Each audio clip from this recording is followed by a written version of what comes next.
नमस्कार सर्वांना, श्री स्वामी समर्थ. मी ज्या आईबद्दल नेहमी बोलत असते तीच ही माझी माऊली, माझी आई आज माझ्याकडे आले माझ्या मुलीच्या बड्डे निमित्त. आणि आज आम्हाला मृण्मयीचं बोरनानही करायचं होतं, तर आम्ही ताईकडे गेलो. मृण्मयीच्या बोरनांची तयारी केली. माझ्या मैत्रिणी, माझे दाजी, माझे ताई आणि मृण्मयीचे पप्पा यांनी मिळून ही छान अशी तयारी केली होती. खूप छान वाटत होतं, किती छान डेकोरेशन केलंय बघा. आणि नंतर आम्ही लगेच आमचा कार्यक्रम करायला घेतला. बोरनांमध्ये काय असतं, मेवा, चॉकलेट्स, ऊस, बोरं हे सगळं. तर मृण्मयीला आम्ही असं छान रेडी केलं होतं.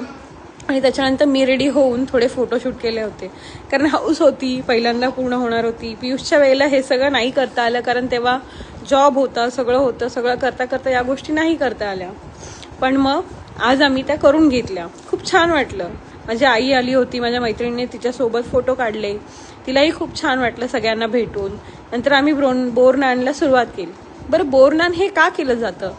बोरनान हे केलं जातं की संक्रांतीनंतर हवामानामध्ये जे बदल होतात त्या बदलांमुळे मुलांना काही त्रास होऊ नये, मुलांना त्या बदलांची सवय लागावी, म्हणून हे बोरनान केलं जातं. आणि काही लोकांच्या कथाही आहेत की बोरनान केल्यामुळे मुलं वाईट शक्ती, वाईट नजर यापासून लांब राहतात.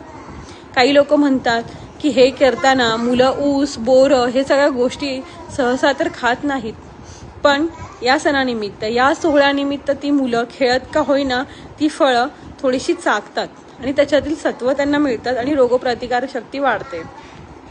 असो, काहीही असो, पण हा सोहळा जेव्हा आपण करतो तेव्हा आपण सगळे जवळ येतो, एकमेकांना भेटतो आणि खूप मज्जा करतो. त्यासाठी हे मी केलं होतं. माझ्या मुलांची हौस करण्यासाठी मी हे सहन केला होता.